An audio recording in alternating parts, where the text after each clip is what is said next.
Salve, salve, morceguetes e morcegotes! Sejam bem-vindos a mais um vídeo aqui da Caverna do Morcego. Estamos aqui para dar continuidade à leitura e discussão do livro Redes e Ruas, Mídias Sociais e Ativismo Contemporâneo, escrito por Paulo Gerbaldo e publicado pela editora Funilaria, tá bom?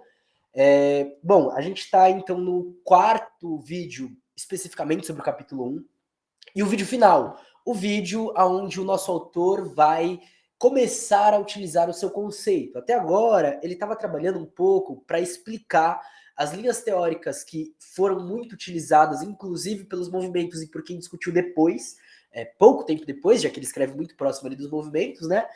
E para colocar um pouco da sua própria linha argumentativa, da sua linha teórica, da sua análise e da sua vivência dentro desses espaços de ocupação de praças, de espaços públicos e de ruas vinculados a 2011. Livro escrito em 2012, sempre importante situar esse processo, tá? Esse livro aqui tem 3 formas de você ler ele com a gente, tá? A primeira delas, comprando ele, né, do site da editora Funilaria. Uma editora independente, uma editora parceira, e, é claro, isso dá uma força muito grande para a continuidade de publicações desse tipo. Vocês estão vendo, a gente está trazendo intensos debates a partir desse livro, então é uma publicação importante. E a editora Funilaria traz vários títulos e várias coisas que são muito importantes nesse sentido.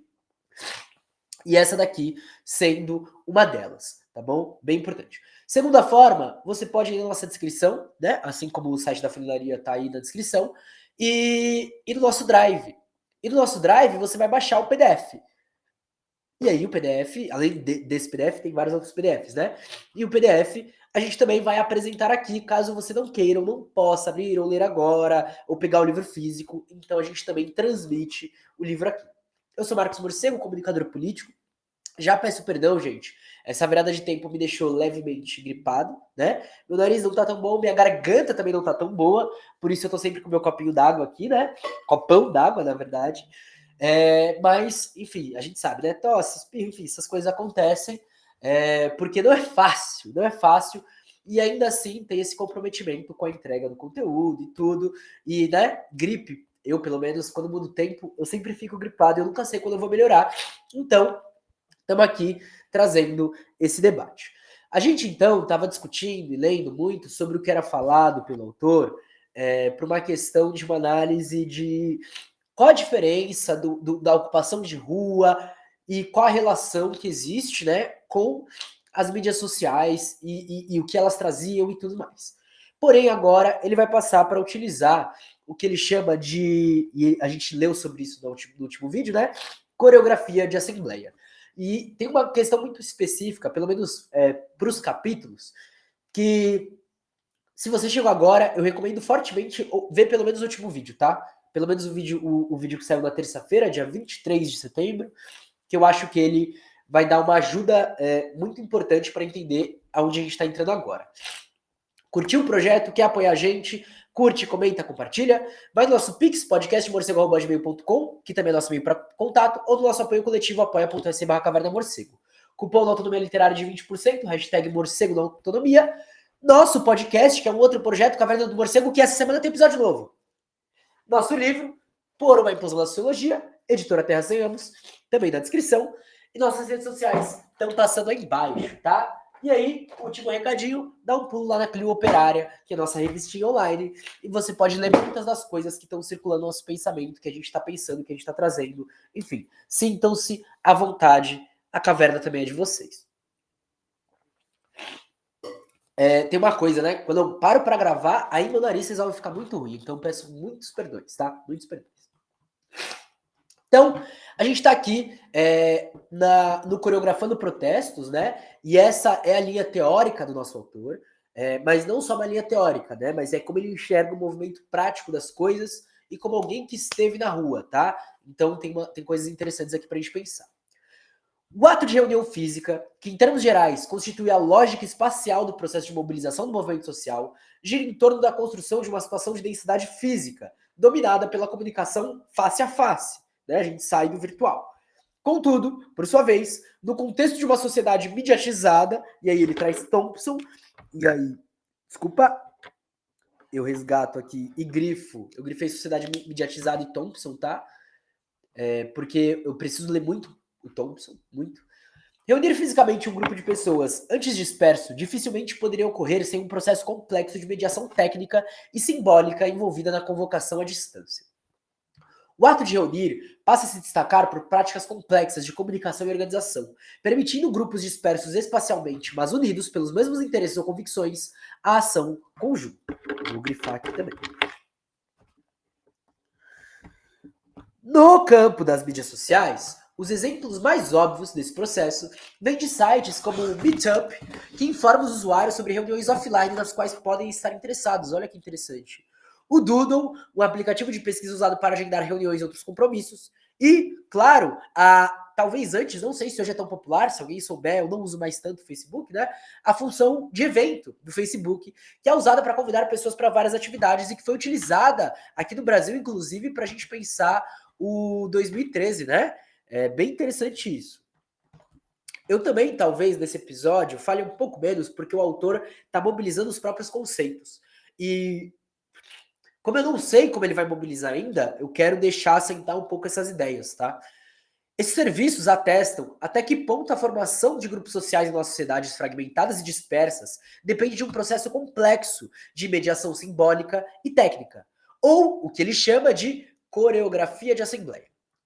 Como vai argumentar também no decorrer do livro, as formas contemporâneas de comunicação do protesto, incluindo tweets de ativistas, páginas de Facebook, aplicativos para celular e mensagens de texto, em grande parte giram em torno de atos de coreografia, a posta em cena, mediada e roteiros de coreografia de assembleia no espaço público. Ele sempre faz essa aproximação com o palco e com o teatro, né? Nos últimos anos, o termo coreografia tem sido muito utilizado por ativistas anti-globalização. Então eu vou grifar aqui, ó. Vou grifar primeiro coreografia.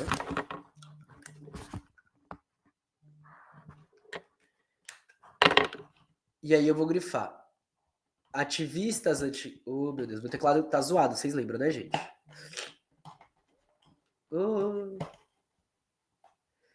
Ativistas anti-globalização, incluindo John Jordan, iniciador do movimento Reclaim the Streets, que é recuperar as ruas para se referir ao processo de organização de protestos. A historiadora da dança, Susan Leigh Foster, cunhou o termo coreografia de protesto para descrever como várias formas de manifestação do ativismo anti-HIV, do ACT UP aos protestos anti-OMC em Seattle, que foram marcadas por uma fisicalidade semelhante à da dança. Tô marcando só com lápis, só para eu saber de onde vem a referência dele, né? Seguindo uma sugestão da discussão de Jeffrey Alexander sobre performances sociais, minha ênfase na adoção da noção de coreografia não está apenas na natureza corporal e espacial da ação coletiva, mas também em seu caráter simbólico. Grifem isso para a gente entender imediato, né? Entender de onde que para onde que o autor está apontando.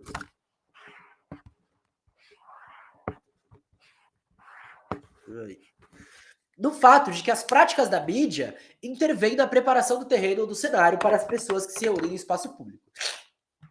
Derivado etimologicamente das palavras gregas para dança escrita, o termo coreografia, legal, é interessante, né, quando pega essas coisas, incorpora a ideia de uma mediação simbólica da ação corporal.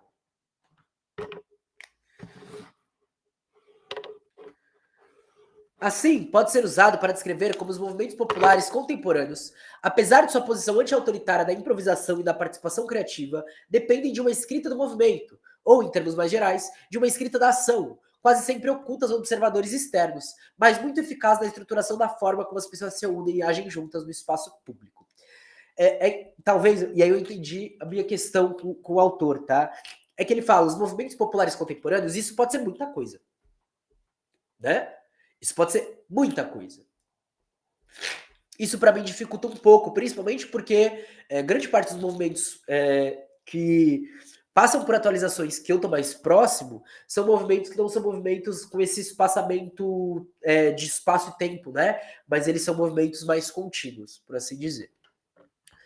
A coreografia de reuniões públicas, nas quais as mídias sociais são empregadas, não pode ser reduzida à circulação de informações práticas ou à logística da organização dos protestos.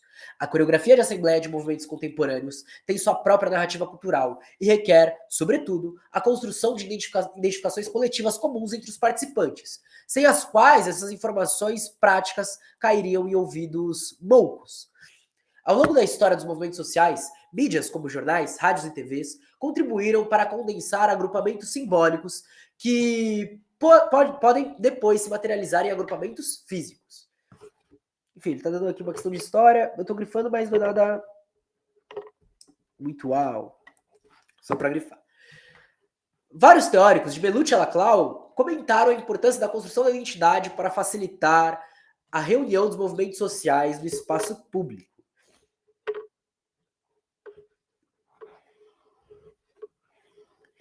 É interessante a gente pensar nisso, né? Inclusive, sei lá, pensando no ato de 21 de setembro, né? Agora, que ele foi um ato que teve uma composição muito mais heterogênea e a pauta central foi a identidade, né? Mas os grupos tinham suas próprias identidades coletivas, além de pessoas que com uma não é falta de identidade, né? Mas que não estão nesse processo do grupo de coletivo anteriormente, né? Mas naquele momento criam esse processo.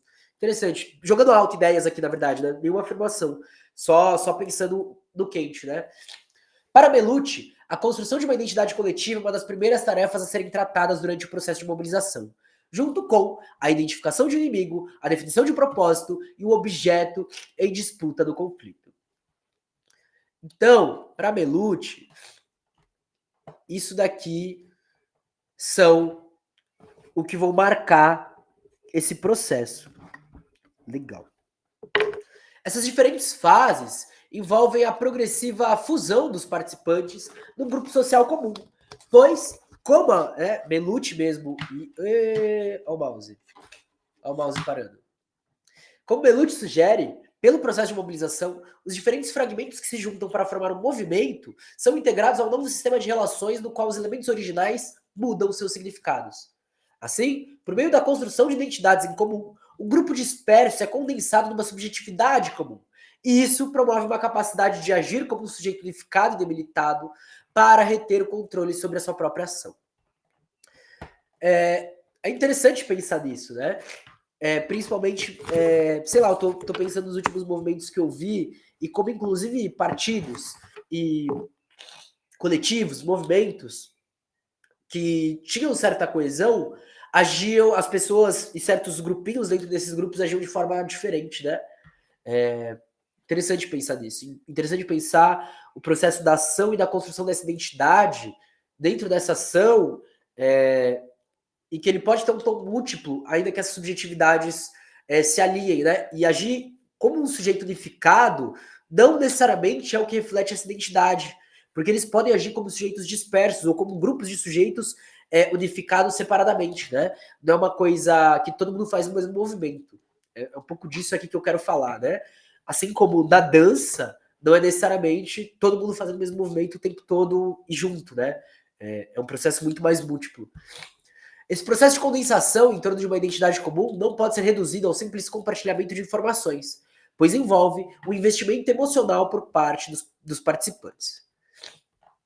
Bastante coisa interessante para ser grifada aqui. Oh, meu Deus! Agora tá indo, né? Grifar aqui.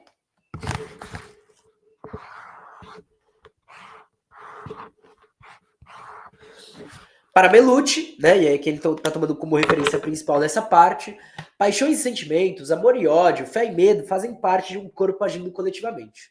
Ele critica os autores que veem esses aspectos da ação coletiva como irracionais, insistindo que não há cognição sem sentimento, nem significado sem emoção. Muito pelo contrário, inclusive em processos muitas vezes tidos como espontâneos, né, existe um processo de formação coletiva, ou de ação coletiva, de confiança, solidariedade, enfim, ou até de desespero, e por isso você precisa de certa, não confiança, né, mas de acreditar ali naquele momento, enfim. As coisas são muito mais complexas, né? Eu acho interessante isso. Inclusive entendendo que o que a gente trata como racional não é necessariamente racional, e o que a gente trata como irracional não é necessariamente racional, né? Dá para fazer um joguinho aí. Godwin, Jasper e Poletta também reafirmaram a importância das emoções na ação coletiva. Jasper, em seu trabalho posterior, destacou a importância de uma energia emocional, definindo como um clima de excitação e entusiasmo, que acontece também em torno de uma identidade comum, que constitui um recurso fundamental para a participação de protestos. Sim e não, né? Para quem teve nos últimos protestos que a gente teve em São Paulo, viu que em determinados momentos tinha muita apatia, né? Inclusive por parte de quem estava militando e participando do protesto. Embora não deixe de ser uma emoção, né? A falta de emoção não deixa de ser uma... Enfim. Já tô brisando demais. Achados valiosos para a compreensão da identificação coletiva dos movimentos sociais contemporâneos podem ser extraídos da discussão de Laclau sobre o populismo, como um processo de construção do povo, conforme desenvolvido em sua obra A Razão Populista. Vou grifar aqui A Razão Populista, que é um livro que eu quero ler. Faz um tempo que falam dele, para mim, quero ler. Para ele, o povo é um sujeito que não preexiste como ator, precisa ser criado de forma proativa por meio de operações discursivas específicas. Eu faria um movimento diferente, na verdade, que eu acho que é o próprio movimento como eu enxergo a questão da classe, mas que eu gostei de ver o Steve Biko, falando sobre isso, dentro da categoria negro para ele, né? Que é tirar o povo como categoria, entender como sujeito histórico, coletivo, óbvio, mas um sujeito histórico que necessita não de operações discursivas específicas, mas necessita de existir uma certa praxis, e não uma praxis necessariamente socialista, tá? Não uma praxis comunista, uma praxis radical, mas uma certa praxis, uma relação entre o pensar e o agir, formando essa coletividade. Ainda que operações discursivas possam formar certas coletividades, eu divergiria na questão de formar sujeito. E aí, para povo, que o povo tem que ser sujeito coletivo, eu não sei. A criação do povo como sujeito é tarefa do populismo. Claro, aí é um conceito que ele não vincula as usuais conotações negativas, né? E aí, enfim, para quem quiser, tem o Por um Populismo de Esquerda, da Chantal Mouffe. Eu ainda não li, e eu não gosto, inclusive eu não gosto do conceito populismo.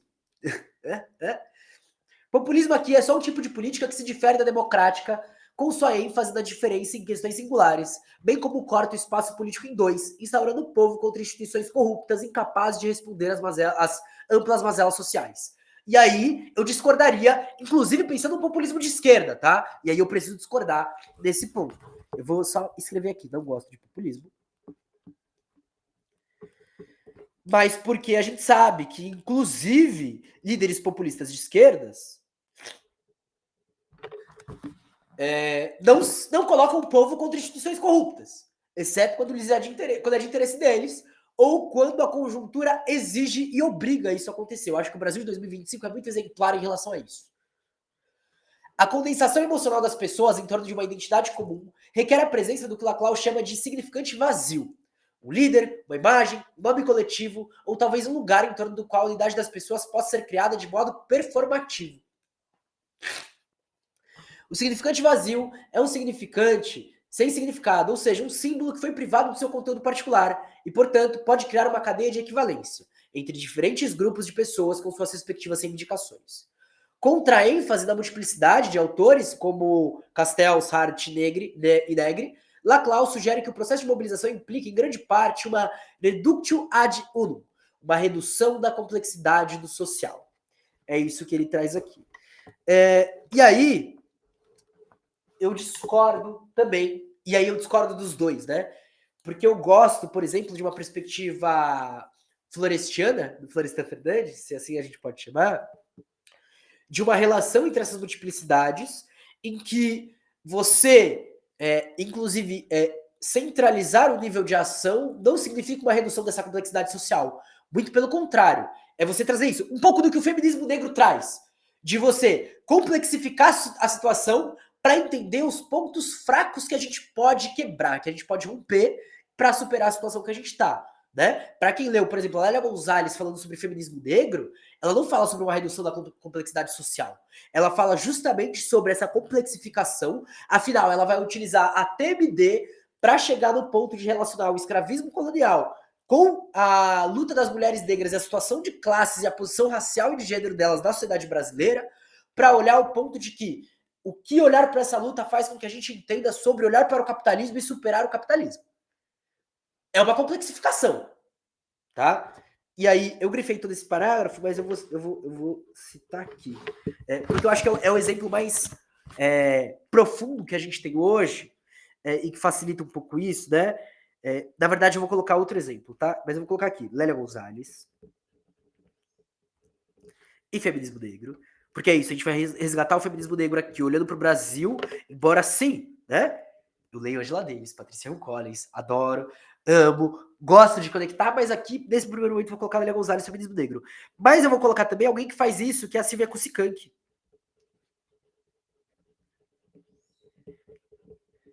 E o Tite. Marquei aqui, tá?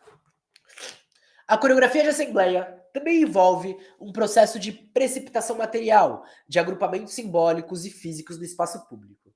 A natureza desse processo pode ser observada nas discussões de Fanon sobre o papel desempenhado pelas estações de rádio da FLN, né, a Frente de Libertação Nacional, e aí a gente está olhando principalmente para a Argélia, da Organização de Luta contra os Colonizadores Franceses da Argélia, de 59 a 67. A estação da rádio da FLN, Voz da Argélia Livre, foi, de acordo com Fanon, de importância capital para consolidar e unificar o povo. Óbvio, gente. E aí, a gente poderia, eu vou grifar de a natureza até povo, tá? A gente poderia e deveria ter, inclusive, um trabalho para analisar, né, a diferença do uso do rádio nessas situações com o uso das redes sociais, né? Que são coisas que, óbvio, tem uma relação, a gente está falando de formas de comunicação e formas de comunicação em massa e tal, mas diferentes, né? Com sua cobertura, 2 pontos, né? E aí a gente vai para Fanon. Os fragmentos e as lascas de atos recolhidos pelo correspondente de um jornal, mais ou menos vinculado ao domínio colonial, os comunicados pelas autoridades militares opostas, perderam seu caráter anárquico e se organizaram numa ideia política nacional argelina, assumindo seu lugar numa estratégia geral de reconquista da soberania popular. Os atos dispersos se encaixaram numa vasta epopeia. Porém, existe um outro processo que faz uma coisa similar. E aí eu vou para a pedagogia da terra, eu vou para o Clóvis Moura, quando ele resgata Gramsci, que é a memória.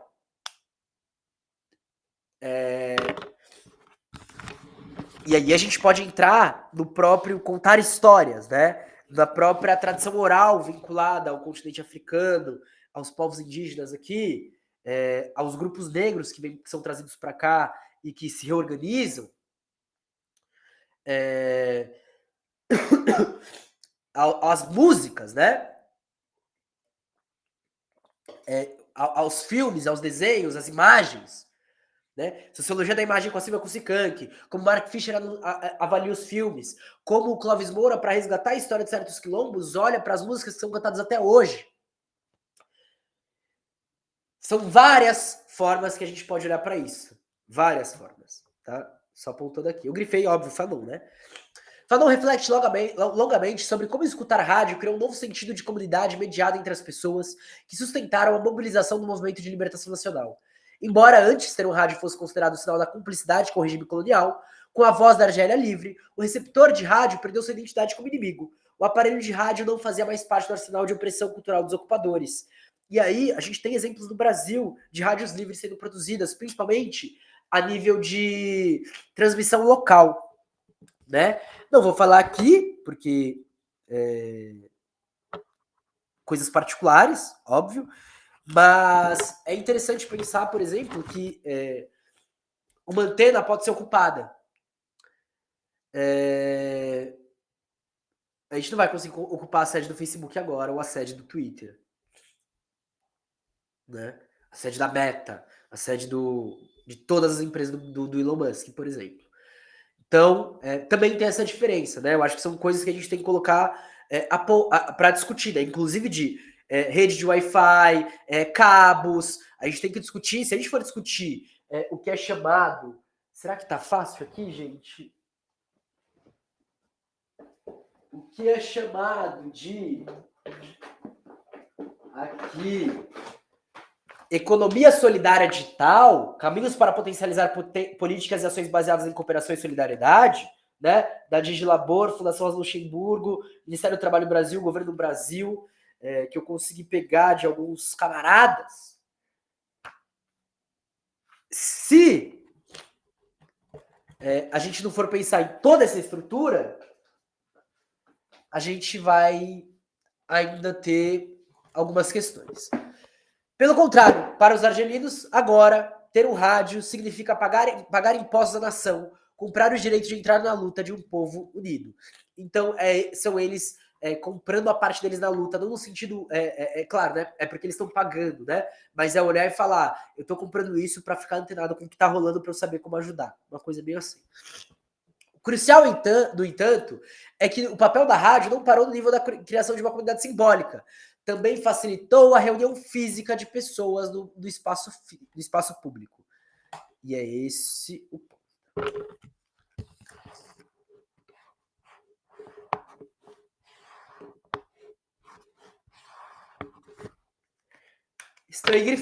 Estou grifandito, tá?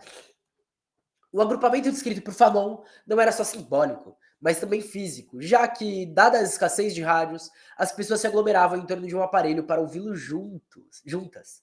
Essa união dos díspares era uma ameaça fundamental para o colonizador francês. A disseminação dessas reuniões intimistas, de fato, constituiu o núcleo inicial em torno do qual se formaria um processo de mobilização num mundo já cortado em dois, ao longo de uma linha divisória, evidenciada por quartéis e delegacias da polícia. Eu acho interessante essa ideia, né, dentro da colonização, de como os quartéis e as delegacias de polícia formam fronteiras. E hoje a gente perdeu esse nível de criticidade. E eu quero que a gente recupere isso. Eu quero que a gente entenda que a sociedade brasileira é uma sociedade ainda segregada. E segregada por um poder que vem de cima para baixo. A rádio facilitou, assim, a precipitação material do movimento e a transformação de públicos dissidentes em multidões em protesto. Tá, vamos lá. A noção de uma coreografia de assembleia é empregada para destacar o caráter profundamente mediado do processo de agrupamento físico, bem representado no exemplo de Fanon. Eu tenho uma dificuldade de analisar essas coisas, tá? Mas aí eu vou colocar o meu olhar como alguém que não estudou isso em específico, tá? Mas é porque quando se fala de coreografia de assembleia, me parece uma coisa já desenhada. E não que a espontaneidade não seja desenhada, porque eu me destaco muito com a Rosa Luxemburgo, mas existe um quê de imprevisibilidade e um quê de que multidão ainda é algo muito disperso. Quando a gente tem linhas organizativas, aglutinadoras, que também fazem parte desse processo. Então, o Fanon ele cita isso, né? Mas se você pega as próprias citações dele,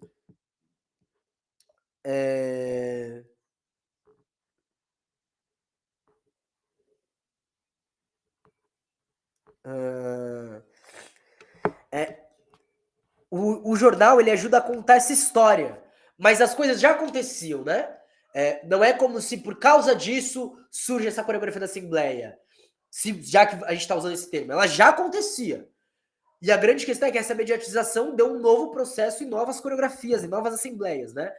E aí a gente poderia, inclusive, questionar essa questão de assembleia, né? Olhando, inclusive, para uma estrutura diferente, que presumia guerrilha, que presumia outras formas de organização política necessárias e que se entrelaçavam, né? Enfim. Óbvio, né? Não estudei coreografia de assembleia no meu primeiro contato, por isso eu falei, tô tendo... É que eu gosto de falar, eu gosto de pensar junto. Não sei se faz tanto sentido. Do mesmo modo, refere-se ao fato de que esse processo de mediação expressa a natureza de formas contemporâneas de liderança indireta, emocional ou coreográfica, que gira em torno de definir o cenário geral de participação, deixando os participantes navegarem criativamente pelo espaço criado. A liderança aqui precisa ser entendida, em termos gerais, como uma influência centralizada ao longo do curso de uma ação coletiva, que uma ação coletiva tomará. É evidente que, se procurarmos nos movimentos contemporâneos um líder carismático que atue como cabeça, Gandhi ou Martin Luther King, não encontraremos essa pessoa singular. mas a liderança não precisa necessariamente assumir essa forma. Pode adquirir manifestações mais discretas e difusas e também mais coletivas, tá? Eu acho que esse é um processo de que você ainda tem lideranças, mas são lideranças coletivas. Então, ao invés de você ter uma pessoa que concentra tudo isso, você tem algumas. E dentro de um processo de uma organização política, por exemplo, e aí vem uma grande questão dos tempos atuais, né? Que você tem várias organizações, então você tem várias lideranças também. E aí, por isso, o movimento muitas vezes não assume, né? Para quem acompanhou os atos de 2021, por exemplo, via que cada grupo tinha sua própria prática política. Tinha sua própria formação política, sua própria base teórica, suas próprias alianças. Tá? Como sabemos, pelo trabalho de estudiosos como Joe Freeman, também em movimentos sociais anti-autoritários, costuma haver uma elite militante que exerce influência esquiva na organização interna. O tipo de liderança suave, invisível, apropriada para as organizações informais, pode ser entendido como forma de relacionamento dialógico, que busca entendimento e acordo. Barker, Johnson e Lavalette. Essa liderança coreográfica funciona por meio de uma lógica de consenso em vez de comando, na qual os líderes, em vez de darem ordens, se envolvem na proposição a essas entidades diferenciadas, que o movimento são, como devem e podem se identificar e agir juntos, sugerindo imagens coletivas e formas de ação e organização. É óbvio, a gente teve, e lá fora principalmente, e 2013 aqui em certo momento também, essa questão. Mas é interessante pensar que com essa coletivização de liderança surgem organizações que você tem, assim, igual um partido, por exemplo, né? Se a gente pensar na União Soviética, embora o Lenin seja lido historicamente como essa pessoa, embora até naquele momento existia isso, você tinha outras lideranças, inclusive lideranças locais, que tinham, para aqueles grupos, mais protagonismo, por exemplo, né? Assim como em Espartacus, e aí eu penso na Rosa Luxemburgo, a galera geralmente cita muito Karl Liebknecht. Embora gostem de resgatar a Rosa Luxemburgo, dentro desse processo, a principal liderança identificada é o Karl Liebknecht. Porém, para as mulheres alemãs, né, a gente está falando de 30 mil, 40 mil mulheres indo resgatar a Rosa Luxemburgo da prisão. Então, em termos diferentes. E ainda assim, existem pessoas como, por exemplo, a Clara Zetkin, que tinha um aspecto de liderança em outra organização e uma organização aliada. Saca? Para trazer até que quando existem certos indivíduos, né, sei lá, o Martin Luther King Jr. não estava sozinho. Você tinha o Malcolm X, você tinha ali o surgimento de outras organizações, você tinha a Nação do Islã, né? Você tinha outras coisas. E essas coisas tinham suas lideranças. E eles atuavam em certos momentos separados e em certos momentos conjuntamente. Não é uma coisa de essa liderança. Hoje, quando a gente faz esse retrato histórico, e óbvio, né, para as pessoas das organizações, vão ter certas perspectivas diferentes. Mas não é pura e simplesmente assim. E nunca foi. Marx e Engels não eram as duas únicas pessoas da AIT, né? A gente tinha, inclusive, uma das lutas que o Marx faz são contra outras seções que ele considera que iriam tensionar a ponto de romper a AIT, embora, né, isso aconteça de qualquer forma, naquele momento, né, embora depois se reestruture de outras formas, outros grupos, algumas formas diferentes, inclusive de internacionais, mas você tinha outras lideranças ali presentes, né? Crítica ao programa de Gotha é uma discussão entre várias lideranças, por exemplo. Tá? É isso que eu tô trazendo aqui. Ou em termos da metáfora da coreografia, roteiros, que os participantes são convidados a realizar. Não gosto de olhar assim, tá? Rejeitando a espontaneidade absoluta proposta por Castells, Hart e Negri, o conceito de coreografia enfatiza a importância de líderes e grupos de lideranças em dar coerência, um sentido comum de unidade de lugar e de direção à ação coletiva. Eu vou ter que reler a Rosa Luxemburgo falando sobre...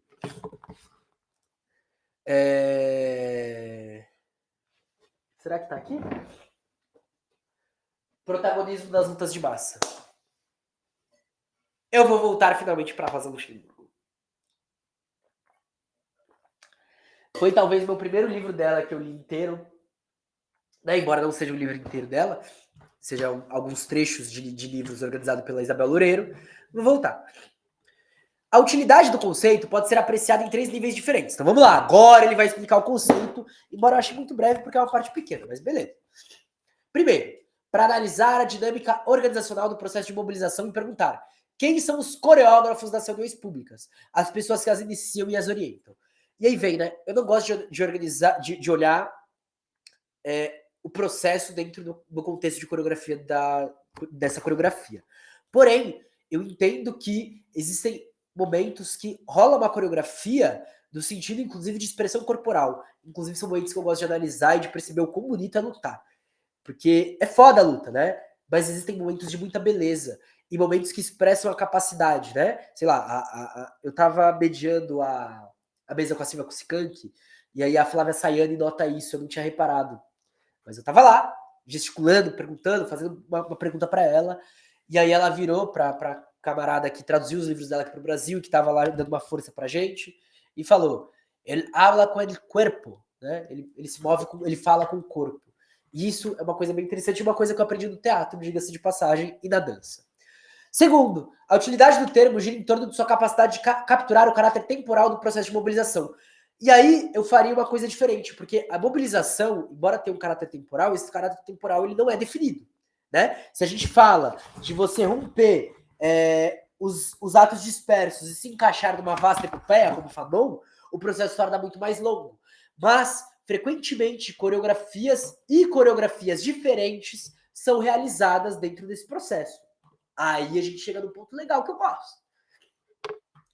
Sabemos pela literatura do movimento social que a mobilização é um processo dinâmico que envolve diferentes estágios, em particular uma fase de iniciação e uma de sustentação, sendo essa particularmente importante no caso de protestos em massa em longo prazo. É um processo dinâmico que tem diferentes estágios, mas os estágios eles são muito mais complexos do que iniciação e sustentação, diga-se de passagem. Para quem já participou de um conflito com a polícia, por exemplo, vai entender que essa sustentação ela se dá em diversas formas, né? Inclusive de que quando o protesto acaba, não acabou, né? Conheço vários amigos que foram presos voltando para casa muito depois. Foram detidos, né? Assim como eu conheço um processo de sustentação que aconteceram a longa distância por causa das mídias sociais, né? Enfim, a gente tem pontos e pontos. Da mesma forma, podemos ver a coreografia de assembleia como envolvendo dois momentos diferentes. A condensação simbólica de pessoas em torno de uma identidade comum e sua precipitação material no espaço público.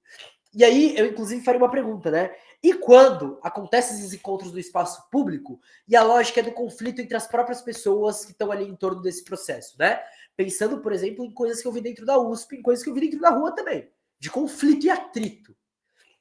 De dispersão, de briga, de rompimento. Por último, mas não menos importante, a noção de coreografia nos permite analisar o caráter espacial do processo de mobilização e a maneira como ela conecta participantes dispersos a locais específicos de reunião. E aí é interessante, né? Dentro desses protestos mais específicos, de caráter mais pontual, ainda que em um determinado tempo, né? Nessa parte física, a escolha de locais, e aí isso é interessante que ele traz, essa parte simbólica, é importante. É importante. Podemos ver esse processo como envolvendo a tecedura de uma textura espacial, uma sobreposição simbólica dos espaços físicos com significados narrativas culturais. E por isso também é importante a gente entender como a cidade é construída em cima da gente. Por sua vez, isso pode ser dividido em dois momentos separados de tensão emocional. Um ímpeto em direção às reuniões públicas durante a fase de iniciação e uma atração para as reuniões durante a fase de sustentação. Uma dispersão, uma briga. É isso que eu falo, tá? É óbvio, ele está analisando processos muito específicos, que é onde ele esteve presente. Eu estou criticando não porque eu discordo 100% dele, mas porque eu estou analisando a luz de 2025 e dos processos sociais do qual eu fiz parte. Tá? Eu acho que são posições que se conflitam, mas são complementares ao mesmo tempo. As maneiras pelas quais as mídias sociais podem ser utilizadas na construção de uma coreografia de assembleia serão analisadas em detalhes nos capítulos restantes, observando os diferentes movimentos populares de 2011, Egito à Espanha, passando pelos Estados Unidos. Para maior comodidade da leitora e do leitor, na próxima sessão inclui uma visão geral dos estudos de caso abordados no livro e uma linha do tempo de eventos relevantes. E aqui que a gente vai entrar, e é o final desse capítulo, onde ele vai apresentar para a gente então o que ele está fazendo, tá? São trechos curtos, por isso eu não vou me deter e me aprofundar, porque ele vai entrar nisso, tá, gente? Aqui eu vou apresentar junto com ele. Alguns dias após a bem-sucedida derrubada do presidente tunisino, Ben Ali, em 25 de janeiro de 2011, milhares de egípcios foram às ruas para protestar contra a ditadura de Hosni Mubarak. Depois de uma revolta que durou 18 dias e teve como ponto central a Praça Tahrir, no centro de Cairo, Mubarak renunciou ao cargo e um conselho militar tomou o poder. Os protestos foram celebrados como uma demonstração da força das mídias sociais como veículo de mobilização. Uma coisa que acontece, inclusive, agora no Nepal, né? Olha que interessante. Mas como as mídias sociais foram concretamente utilizadas pelos ativistas? Como interagiram com outras formas de comunicação nas ruas no processo de se encontrar no espaço público? E é isso o que eu quero ver relacionado ao Nepal.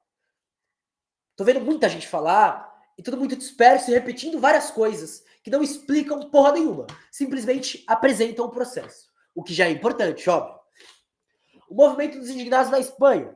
O dia 15 de maio de 2011 marcou o início de um movimento que se inspirou no Levante Egípcio e do qual emprestou táticas. Os indignados, como vieram a ser chamados, saíram às ruas para expressar a indignação com as políticas de austeridade e a crise econômica que deixaram quase metade dos jovens sem emprego.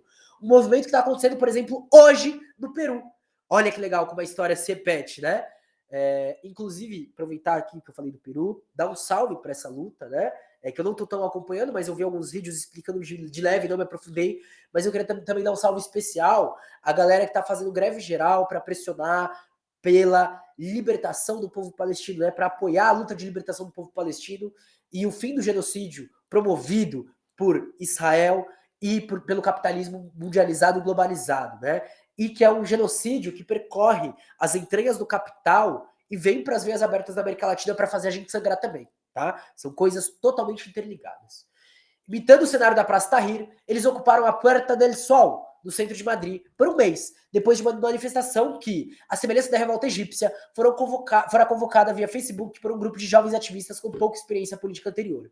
E aí vem um momento, né? Eu não estou tão integrado, mas eu gostaria de deixar aqui uma crítica singela e até uma crítica solidária, tá? Nesse sentido, ao que vem acontecendo, por exemplo, na USP, né? De que se convocou um acampamento, começou segunda agora, se eu não me engano, eu tenho até que confirmar isso, porque ontem foi um dia muito louco, eu fiquei trabalhando pra caralho, não consegui dar a devida atenção que eu deveria ter dado, mas se promoveu um acampamento na FEFELESH, lá no Vão Livre da História da Geografia, não sei o que é importante.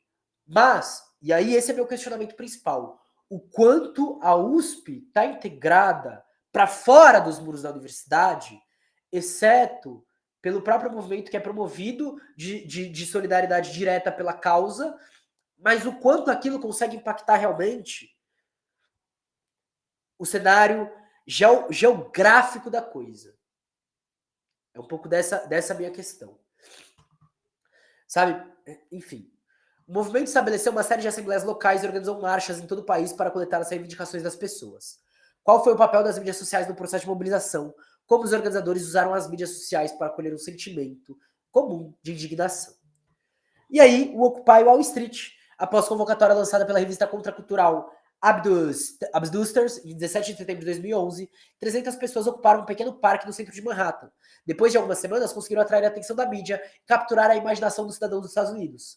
Apelaram aos 99% da população, vítimas da crise financeira. Enquanto tem gente, né, playboys da esquerda, playboys, diga-se playboys de verdade, que apelam aos 99, querendo colocar documento, querendo algo virtual, querendo algo digital, querendo algo em seu próprio nome. Não é sobre isso. Eu entendo, até se caso tenha tido uma boa intenção, e aí novamente, né, as críticas que eu formulo agora, entendendo inclusive esse processo, embora sejam críticas assintuosas, são críticas solidárias, e também críticas que eu espero ver as críticas que vocês vão fazer, né? O movimento logo se espalhou para centenas de locais no país e fora dele, enquanto o meme do Occupy passou a ser aplicado em diferentes campanhas e ações. Como as mídias sociais foram usadas no processo de mobilização dos participantes do Occupy do Wall Street, como seu uso difere daquele que caracterizou o Egito e a Espanha. E aí, uma breve linha do tempo, tá? A gente vai, então, passar para uma linha do tempo dele, para a gente entender um pouco do que aconteceu. Breve, para a gente apresentar. 6 de 6 de 2010, em Alexandria. Tem data, evento e local, né? Khaled Said, um blogueiro e empreendedor de 28 anos, é brutalmente assassinado pela polícia secreta em Alexandria, depois de postar na internet um vídeo que documentava a corrupção policial. Cara, isso daqui é Spy X Family, tá? Um anime. Spy X Family, assistam, aqui na Netflix. 2 dias depois, o executivo do Google, Wal Gordon, abre uma página no Facebook chamada Kulena Khaled Said. Somos todos Khaled Said. 17/12, e inclusive teve um vídeo que saiu que o Primitivo, aquele que fazia música, não sei se faz mais, salve Primitivo, saudades, viu? Lançou recentemente, que é o porquê a polícia não gosta de que gravem eles, né? E se vocês forem ver boa parte das fotografias que eu tirei em ato, duas coisas aparecem. Eu não gosto de tirar a foto de rosto, né? Então são cartazes e as questões da polícia. Gostava muito de tirar foto da polícia para entender posicionamento do corpo, granada na mão, arma, movimentação. Isso é muito importante. 17 de dezembro de 2010, em Sidi Bouzid, Mohamed Bouazizi, um vendedor ambulante de 26 anos, ateia fogo ao próprio corpo na pequena cidade de Sidi Bouzid, no sul da Tunísia, após ser assediado por um oficial da polícia. Seu suicídio gera manifestações contra o regime do presidente Ben Ali. Eu gosto que tem uma pequena contextualização, porque eu sabia, por exemplo, desse ateamento de fogo, mas eu não sabia o porquê ele tinha colocado. Porque as pessoas, principalmente aquelas que gostam de falar de revolução colorida, colocam, porque foi para provocar, porque ele recebeu e tal, não sei o quê. Mas tem aqui elementos que trazem, inclusive, um caráter muito forte para pensar a questão popular do Brasil. Né? E pensar numa perspectiva crítica do marxismo favelado, que é o que a gente está trazendo agora. 14 de 2011, entramos em 2011, em Tunis, Ben Ali sai da Tunísia após diversos dias de agitação no país, pondo fim em seus 23 anos no poder. Aí, 25 de 1 de 2011, também em janeiro, né, no Cairo, aproximadamente 50 mil pessoas tomam as ruas do Cairo no dia da polícia, para protestar contra o regime de 30 anos de Hosni Mubarak. À noite, as pessoas são violentamente retiradas da Praça Tahrir, mas os protestos continuam no dia seguinte. Eu tenho uma dúvida aqui agora. Calma aí que eu vou ter que fazer uma pesquisinha rápida, gente. Cadê?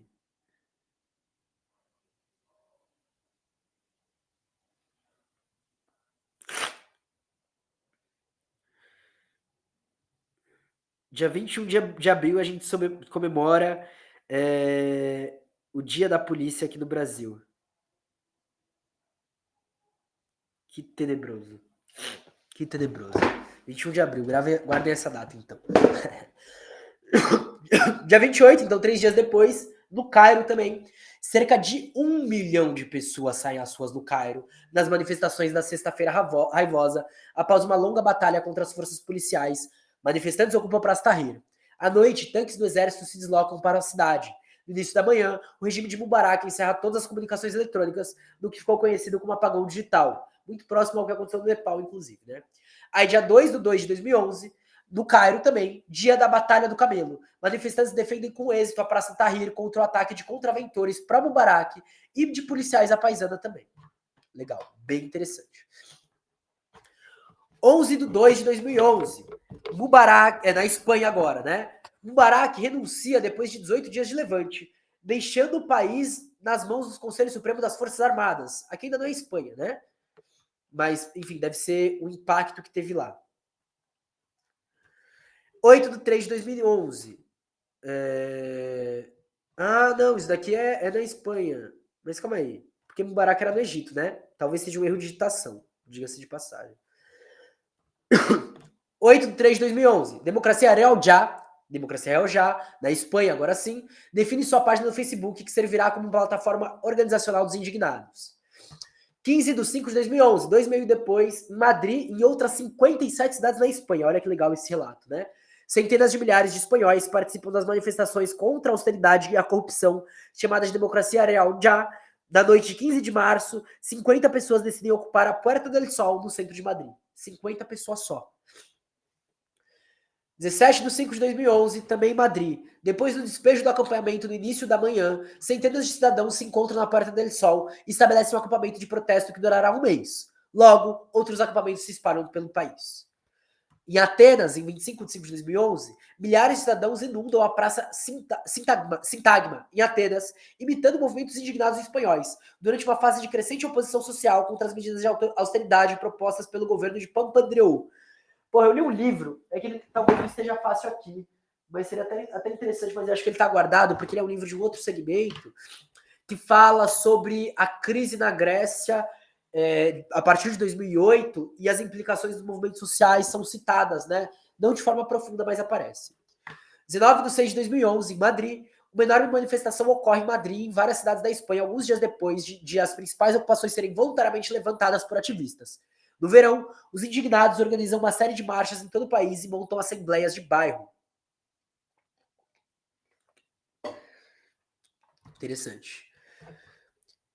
12 de 7 de 2011, Vancouver, Estados Unidos, a revista contracultural canadense Adbusters lança em seu site a primeira convocatória do Occupy Wall Street. E dia 2 de 8 de 2011, lá em Nova York, primeira Assembleia Geral do Occupy Wall Street em Bowling Green, ao lado da estátua do touro, né? Aquela que a galera, que os caras direita gostam de lamber as bolas, de Wall Street. Desentendimento ocorre entre ativistas socialistas e anarquistas. Isso que eu gosto de ver. Para a gente entender também esse processo dentro de tudo isso, porque ainda é uma questão que a gente tem. E uma questão que eu entendi que a ação geralmente resolve. Né? A nossa luta conjunta pode resolver. Enquanto a gente não tem esse mesmo intuito de a gente estar disposto às consequências disso, a gente não consegue, inclusive, nem articular, pensando que nem todo mundo precisa fazer tudo e nem precisa todo mundo se acordar em tudo. Mas todo mundo precisa lutar. 17 de 9 de 2011, em Nova York, manifestantes ocupam a Praça Zuccotti, no centro de Manhattan, perto da Bolsa de Valores de Nova York, em Wall Street. Dia 1º de outubro de 2011, também em Nova York, prisões em massa. Mais de 700 pessoas dos manifestantes do Occupy na ponte do Brooklyn chamam a atenção da mídia corporativa. Dia 15 de outubro, dia de ação global, 15O, para mudanças globais. E aí é um chamado global. Convocado pelos indignados espanhóis e promovido em todo o mundo, em 950 cidades de 82 países. Semelhante ao que acontece na luta pela libertação do povo palestino, né? Eu acho que isso é muito forte a gente entender o impacto disso. Entender do que isso dialoga com o apartheid África do Sul, com a lei de Jim Crow e os Estados Unidos, inclusive com as lutas anticoloniais, Brasil, América Latina aqui, né? Bolívia, Chile, Uruguai, Colômbia, e também com o resto do continente africano, já que eu só citei a África do Sul, né? Para a gente traçar, inclusive, um panorama de lutas por libertação a nível global, já que a gente está falando um pouco disso, né? Para contar uma contra-história das coisas, né? Uma história que não precisa ser necessariamente temporal nem linear, diga-se de passagem, mas uma história em que pensamentos, ideias e ações do passado, feitas no presente, com o futuro às costas, porque eu gosto de usar essa expressão da Silvia Skank, possibilitam a gente inventar. Em Nova York, ativistas ocupam a Times Square. Em Londres, ativistas montam um acampamento e nos degraus da Catedral de São Paulo, que manterão até fevereiro de 2012. Ah, não é de São Paulo aqui, é São Paulo de Londres. Triste. Seria legal aqui, né?